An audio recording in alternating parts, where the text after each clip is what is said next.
ಕ್ಷೇತ್ರದಲ್ಲಿ ಶಿವ, ಗಣೇಶ, ಚಾಮುಂಡಿ, ಶಾರದಾಂಬೆ, ಮಹಾವಿಷ್ಣು, ವೇಣುಗೋಪಾಲ, ಸುಬ್ರಹ್ಮಣ್ಯ ಹೀಗೆ ಅನೇಕ ದೇವರುಗಳಿಗೆ ನಮ್ಮ ನಾಡಿನಾದ್ಯಂತ ದೇಗುಲವನ್ನ ನಿರ್ಮಿಸಲಾಗಿದೆ.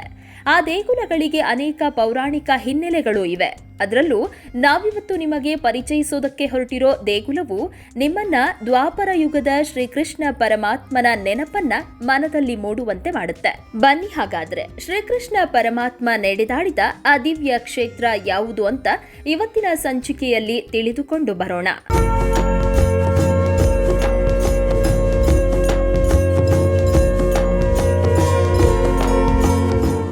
ಸುತ್ತಲೂ ಕಾಣಿಸೋ ಹಸಿರು ಪರ್ವತಗಳು, ಆಕಾಶಕ್ಕೆ ಮುತ್ತಿಕ್ಕುವ ಬೆಳ್ಳಿ ಮೋಡಗಳು, ನೀಲಾಕಾಶದ ನಡುವೆ ಸೂರ್ಯ ದೇವನ ಹೊಂಬಣ್ಣದ ಕಿರಣಗಳು ದೇಗುಲದ ಗೋಪುರವನ್ನ ಸ್ಪರ್ಶಿಸ್ತಾ ಇದ್ರೆ ಒಳಗಡೆ ಕುಳಿತ ಪರಮಾತ್ಮ ಮಂದಹಾಸದ ಮುಖವನ್ನ ಬೀರುತ್ತಿದ್ದಾನೇನೋ ಅಂತ ಕ್ಷಣಕಾಲ ಅನಿಸುತ್ತೆ.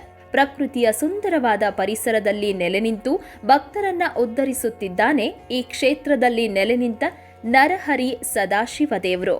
ಈ ಕ್ಷೇತ್ರದ ವಿಶೇಷತೆ ಏನಂದ್ರೆ ಈ ಸ್ಥಳದಲ್ಲಿ ಮಹಾವಿಷ್ಣು ಹಾಗೂ ಪರಮೇಶ್ವರ ದೇವರು ಒಟ್ಟಿಗೆ ನೆಲೆಸಿರೋದು. ಸಮುದ್ರ ಮಟ್ಟದಿಂದ ಸುಮಾರು 1000 ಅಡಿ ಎತ್ತರವಿರುವ ಈ ಬೆಟ್ಟದ ಮೇಲೆ ಚಿನ್ಮಯ ರೂಪಿಯಾದ ಭಗವಂತ ನೆಲೆ ನಿಂತಿದ್ದಾನೆ. ಸುಮಾರು 333ಕ್ಕೂ ಹೆಚ್ಚು ಮೆಟ್ಟಿಲುಗಳನ್ನ ಹತ್ತಿಕೊಂಡು ಹೋದ್ರೆ ನಮಗೆ ದೇವರ ದಿವ್ಯ ರೂಪದ ದರ್ಶನವಾಗುತ್ತೆ. ಈ ಕ್ಷೇತ್ರದ ಸ್ಥಳ ಪುರಾಣವನ್ನ ತಿಳಿಯಬೇಕು ಅಂದ್ರೆ ನಾವು ದ್ವಾಪರ ಯುಗದತ್ತ ಹೆಜ್ಜೆ ಹಾಕಲೇಬೇಕು.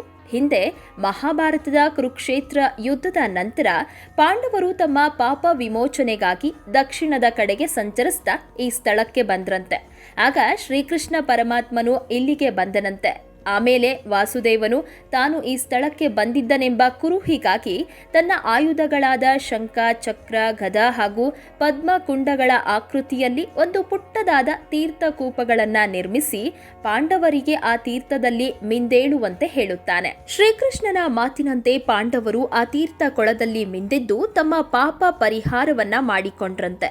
ಈ ತೀರ್ಥದಲ್ಲಿ ಸ್ನಾನ ಮಾಡಿದ ಅರ್ಜುನನು ಅಲ್ಲಿಯೇ ಇದ್ದ ಶಿಲೆಯಿಂದ ಶಿವಲಿಂಗವನ್ನ ಈ ಸ್ಥಳದಲ್ಲಿ ಸ್ಥಾಪನೆ ಮಾಡಿದನಂತೆ.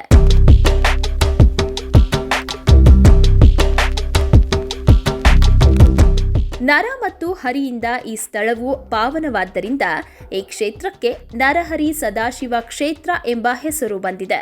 ಆಟಿ ಅಮಾವಾಸ್ಯೆ, ಸೋಣ ಅಮಾವಾಸ್ಯೆ, ಶ್ರಾವಣ ಮಾಸದ ಅಮಾವಾಸ್ಯೆಯಂದು ಇಲ್ಲಿನ ತೀರ್ಥದಲ್ಲಿ ಮಿಂದೆದ್ದು ದೇವರನ್ನ ದರ್ಶನ ಮಾಡಿದ್ರೆ ಸಕಲ ಪಾಪಗಳು ದೂರವಾಗುತ್ತೆ ಎನ್ನುವ ನಂಬಿಕೆ ಇದ್ದು ಈ ಸಮಯದಲ್ಲಿ ಸಾವಿರಾರು ಮಂದಿ ಇಲ್ಲಿಗೆ ಭೇಟಿ ನೀಡ್ತಾರೆ. ಇಲ್ಲಿಗೆ ಬಂದು ದೇವರಿಗೆ ಹರಕೆ ರೂಪದಲ್ಲಿ ನಾರಿನಿಂದ ಮಾಡಿದ ಹುರಿ ಹಗ್ಗವನ್ನ ಸಮರ್ಪಿಸಿದ್ರೆ ಸಕಲ ಇಷ್ಟಾರ್ಥಗಳು ಸಿದ್ಧಿ ಆಗುತ್ತೆ ಎಂದು ಹೇಳಲಾಗುತ್ತೆ.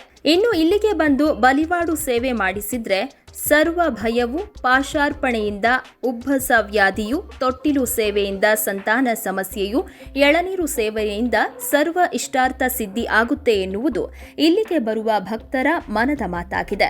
ಬೇಡಿದ ವರಗಳನ್ನ ಕರುಣಿಸುವ ಈ ದೇವರನ್ನ ಬೆಳಗ್ಗೆ 7 ಗಂಟೆಯಿಂದ ಸಾಯಂಕಾಲ 6:30ರವರೆಗೆ ದರ್ಶನ ಮಾಡಬಹುದಾಗಿದ್ದು ಇಲ್ಲಿಗೆ ಬರುವ ಭಕ್ತಾದಿಗಳು ದೇವರಿಗೆ ಹಣ್ಣುಕಾಯಿ ಸೇವೆ, ಅಲಂಕಾರ ಸೇವೆ, ಪಂಚಾಮೃತ ಅಭಿಷೇಕ, ಕರ್ಪೂರದಾರತಿ ಸೇವೆ, ಶಿವಪೂಜಾ, ಕಾರ್ತಿಕ ಪೂಜಾ, ಏಕಾದಶಿ, ರುದ್ರಾಭಿಷೇಕಗಳನ್ನ ಮಾಡಿಸಬಹುದಾಗಿದೆ.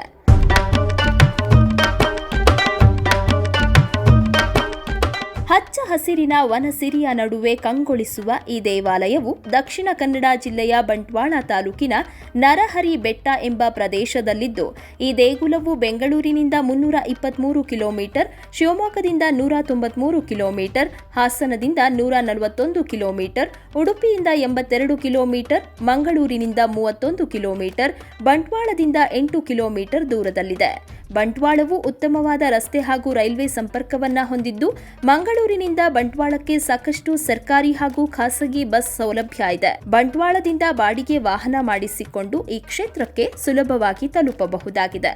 ಸಾಧ್ಯವಾದ್ರೆ ನೀವು ಒಮ್ಮೆ ಈ ದೇಗುಲವನ್ನ ದರ್ಶನ ಮಾಡಿ ನಿಮ್ಮೆಲ್ಲ ಕಷ್ಟಗಳಿಂದ ಬಿಡುಗಡೆ ಹೊಂದಿ ಅಂತ ಹೇಳ್ತಾ ಇವತ್ತಿನ ಧರ್ಮ ದೇಗುಲ ದರ್ಶನ ಕಾರ್ಯಕ್ರಮವನ್ನ ಮುಗಿಸ್ತಾ ಇದ್ದೇವೆ. ವೀಕ್ಷಕರ ಗಮನಕ್ಕೆ, ನಿಮ್ಮ ಅನಿಸಿಕೆ ಅಥವಾ ಅಭಿಪ್ರಾಯಗಳನ್ನು ಕಮೆಂಟ್ ಮುಖಾಂತರ ವ್ಯಕ್ತಪಡಿಸಬಹುದು. ಹಾಗೂ ನಿಮ್ಮ ಸುತ್ತಮುತ್ತ ಇದೇ ತರಹದ ಅದ್ಭುತ ದೇವಾಲಯಗಳಿದ್ದರೆ ಅದರ ಸಂಪೂರ್ಣ ಮಾಹಿತಿಗಳನ್ನು ನಮಗೆ ಇಮೇಲ್ ಮುಖಾಂತರ ತಿಳಿಸಬಹುದು. ನಮ್ಮ ಇಮೇಲ್ ಐಡಿ inspireKannada@gmail.com. ಮುಂದಿನ ಸಂಚಿಕೆಯಲ್ಲಿ ಮತ್ತೊಂದು ವಿಶೇಷವಾದ ದೇಗುಲದ ಮಾಹಿತಿಯೊಂದಿಗೆ ನಿಮ್ಮ ಮುಂದೆ ಬರ್ತೀವಿ. ಈ ವಿಡಿಯೋ ನಿಮಗೆ ಇಷ್ಟವಾಗಿದ್ದಲ್ಲಿ ದಯವಿಟ್ಟು ನಮ್ಮ ಚಾನೆಲ್ನ ಸಬ್ಸ್ಕ್ರೈಬ್ ಮಾಡಿ ಹಾಗೂ ಬೆಲ್ ಬಟನ್ನ ಕ್ಲಿಕ್ ಮಾಡಿ. ವಂದನೆಗಳು.